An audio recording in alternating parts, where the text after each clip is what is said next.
Uglavnom, ja sam stigla po Leonu, došla sam u vrtić i rekao da vam snimim video.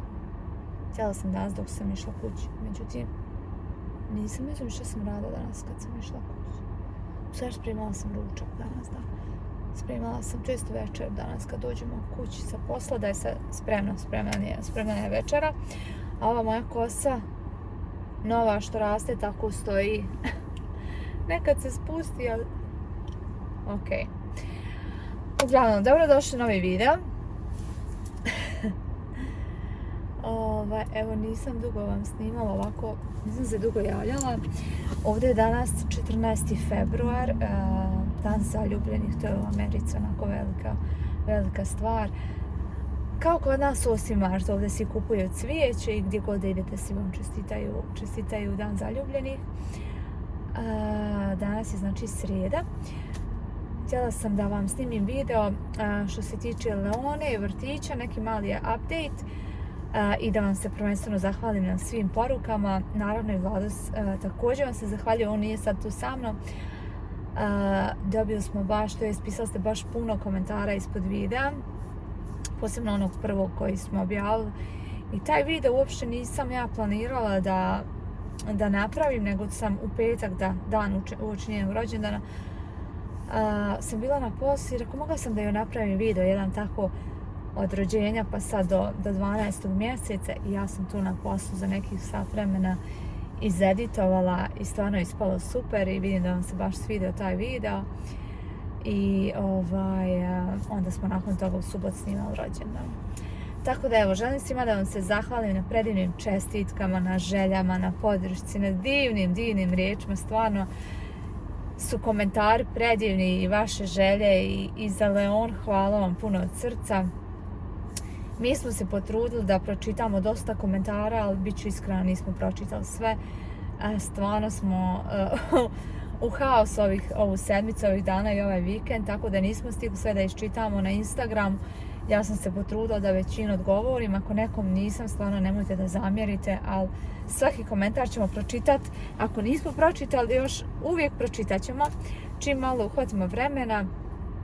Kažem, u subotu, u petak navečer smo Vladi ja sve dekorisali, onda smo u subotu, znači je bio Leonin rođendan, tako da je dan bio posvećen njoj, a u nedjelju smo opet išli malo do parka, išli smo napolje i sa njom i onda smo pripremali smo sobe za mamu i tatu i za još nekog. Mislim da će naslov videa da bude dolaze mama i tata ili tako nešto. Ali evo, prije nego što dođemo do toga, hoću samo da vam kažem što se tiče onog vrtića. Gledam se da li se snima, jer nadam se nisam počela pričati, da se ne snima.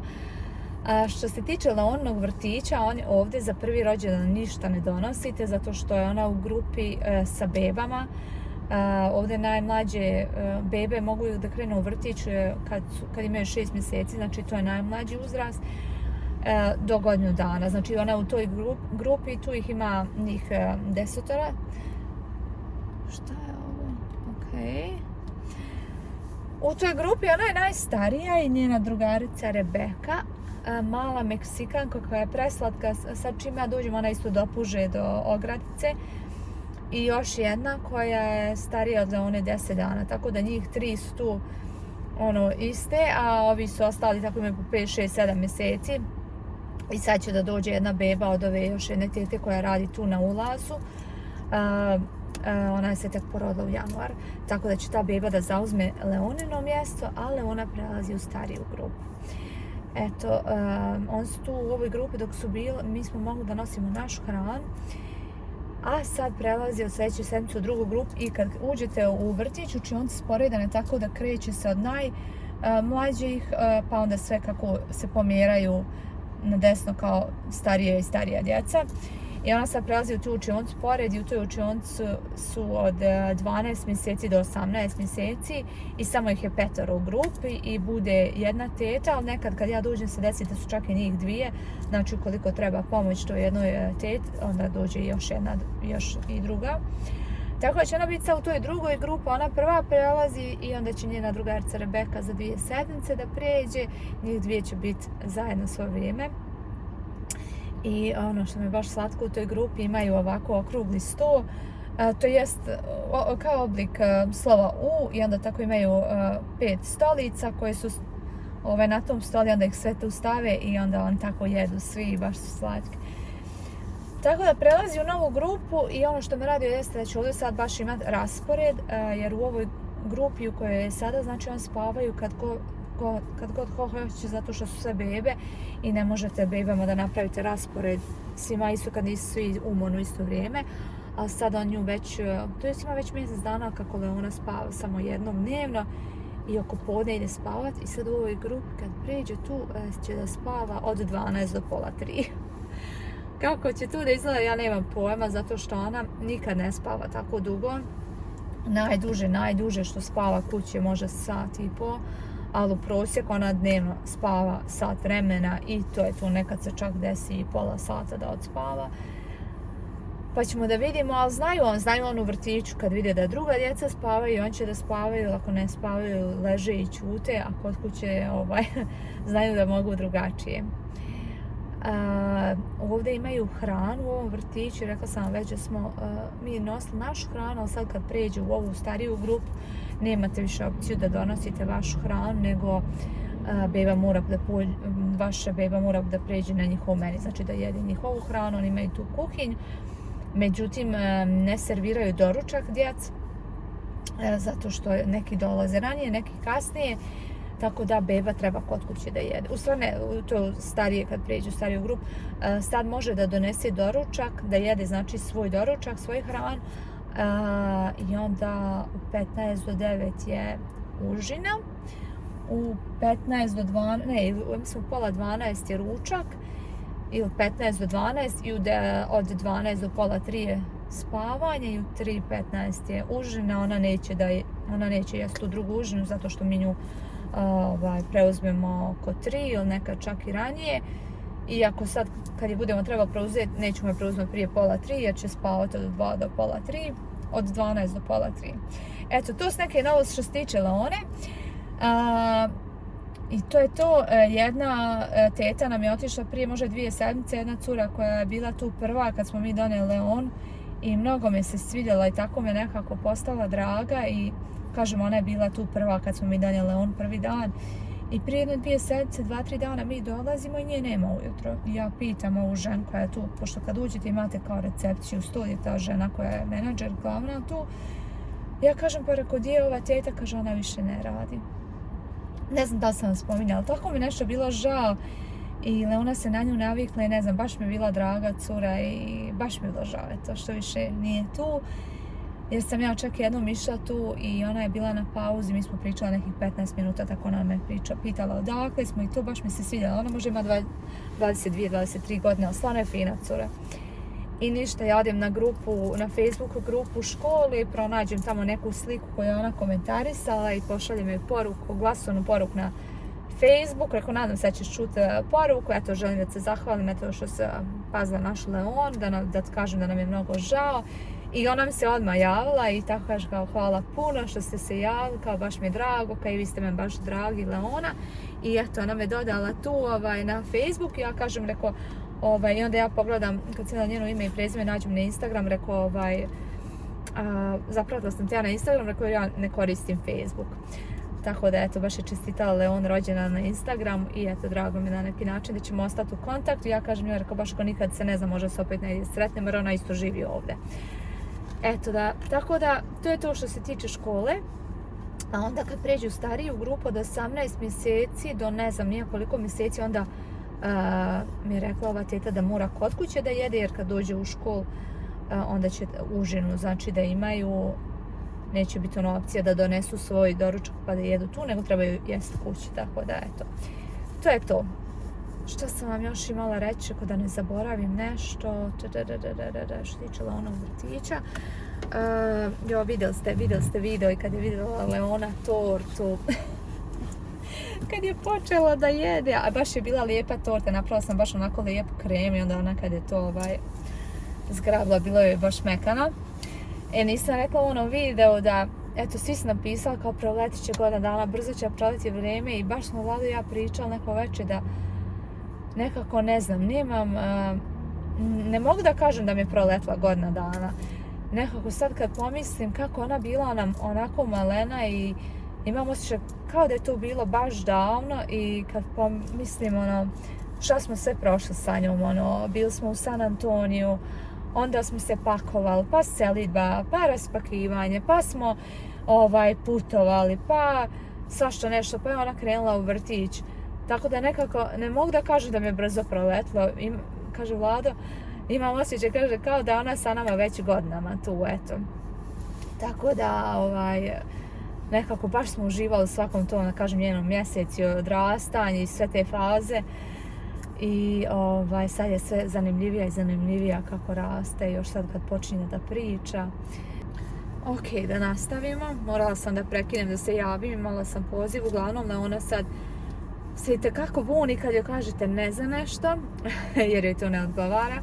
I sad je sve samo nemoj to, jer sad sve pipa i uglavnom sve pipa što ne treba, ali to je tako u tom uzrastu, to je sve normalno i igračke, to sam isto spominjala, skroz nezanimljive, sad samo posuđe, šerpe, lonci i eto tako to. I sljedeća tema o kojoj želim da pričam jeste da vjerovatno ću naslov da dolazi moj. Preko sutra stižu moji mama i tata. I baš se radujem. Onako nekako me hvata, toliko sam uzbuđena i radujem se da me hvata neka nervoza kao pred ispit. Tako da smo ovih dana u haos, sve pripremamo za njih. U nedelj smo gledali da ispraznimo tu sobu gdje će onda budu, zato što je ta soba više kao ostava, puna je kutija i nekih stvari koje ne koristimo, pa smo gledali to da sredimo i tokom ove čitave sedmice sređujemo, sve to pripremamo. I svašta nešto još da pozavršavamo dok oni ne dođu. Tako da on stižu u petak uveče, imaju let iz Beograda u petak ujutru u 15 do 7, pa idu za Frankfurt, pa iz Frankfurta za Houston, pa iz Houstona za San Antonio i onda stižu u San Antonio uveče u 5:30 u petak. Vlado će da ide po njih, Leona i ja ćemo ostati kući, zato što ona ide u 6:30 spavat i ona tad je onako baš nervozna kad treba ići spavat, zato što je premorena i to je njeno vrijeme kad ide da spava, tako da nema potrebe da idemo tamo jer nama treba nekih 40 minuta do aerodroma, a petak je, bit će ogromna gužva posle posla, tako da ćemo mi ostati kući. Planiram da je stavim da spava ranije malo i onda drugi put malo kasnije predveče, čisto kad on dođe da bude budna, da ne spava, eto da je ali izdržat će ona, čim neko dođe ili nešto se dešava, ona ne smije ništa da propusti, tako da će biti budna. Eto, tako da on stižu i sad ako neko ima novi na kanalu, a vjerovatno ima, moji mama i tata već dolaze, pa sad će biti 6. put, da, 6. put da dolaze. Sad prvi put dolaze u ovu našu novu kuću u koju smo se preselili prošle godine.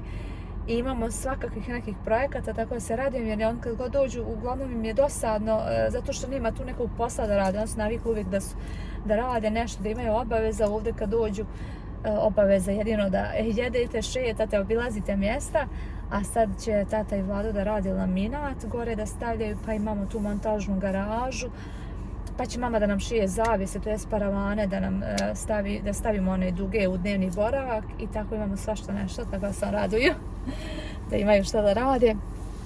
Eto, to je novo, znači u februar, eto, baš se svašta nešto dešava i onda ćemo, planiramo u nedjelju da proslavimo Leonin rođendan svi zajedno, doći još neki naš prijatelj, tako da eto tamo kad su on tu da proslavimo rođendan.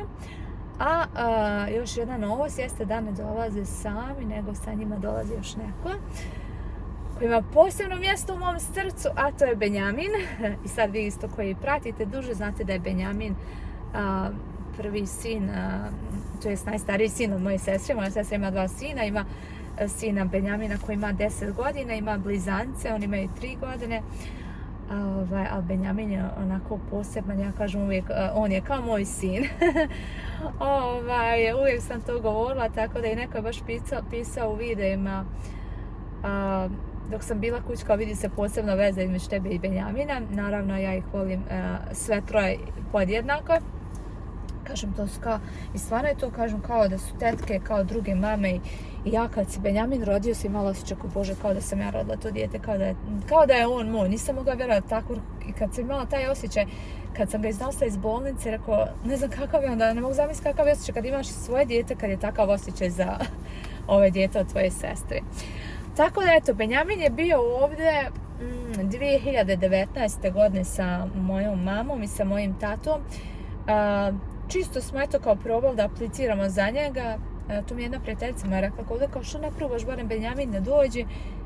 Ma rekao, nema šanse da će on da dobije vizu bez svojih roditelja, ono samo dijete da ide 6 godina imao tad. On će sad imati 11. april i Benjamin je tad dobio vizu na 5 mjeseci, on je došao tad je bio prvi put u Americi ovdje. I prošle godine imao veliku želju da dođe, međutim karte su već bile kupljene, tako da je bilo kasno i baš se prošle godine se dugo čekalo da se dođe na red za intervju zbog covida, jer su ono se bilo usporili su sve zbog toga. I ove godine on je rekao mora da proba opet da ide po vizi, otišao i dobio je vizu opet. Vjerovatno video se da je bio i da je se vratio i sad mi smo očekivali će on da ostane par mjeseci, a to vam niko ne kaže kad odete na intervju.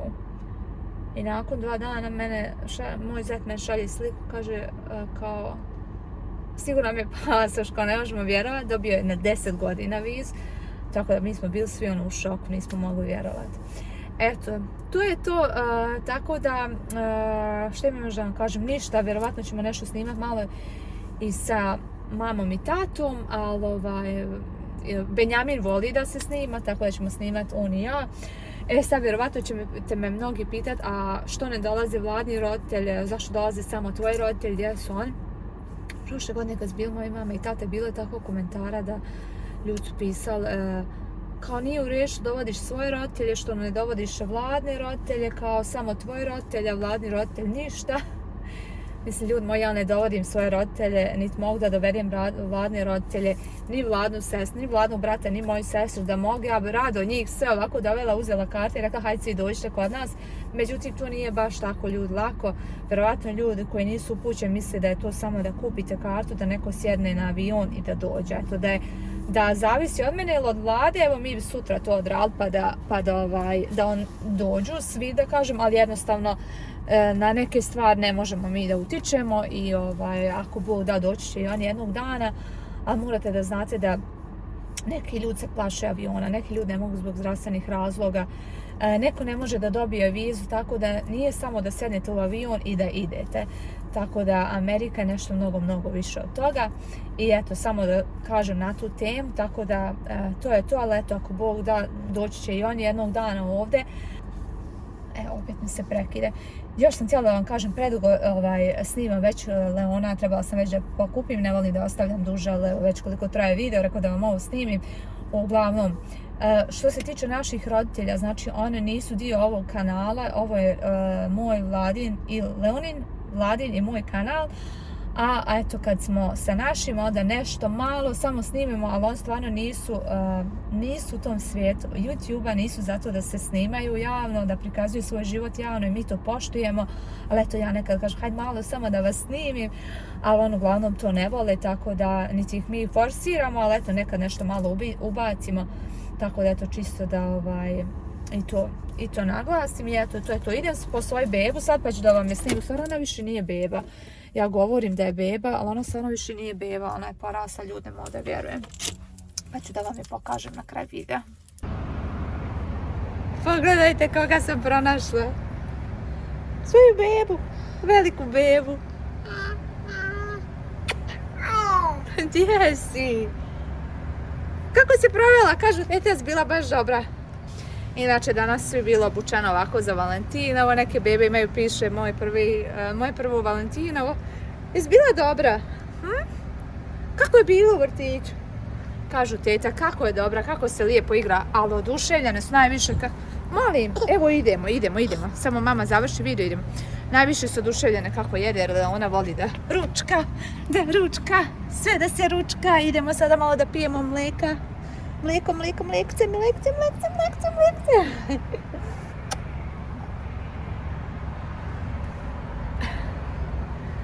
Suzela moje naučila. Kaži, hvala vam drugari za moje divne rođendanske želje i čestitke. Kad ja porastem, ja ću onda da vam se zahvalim. Da, kaži, hvala vam, puno ste mi uljepšali moj rođendan. Pa, volimo vas drugari. Ćao drugari, idemo sada kod tate. Pa.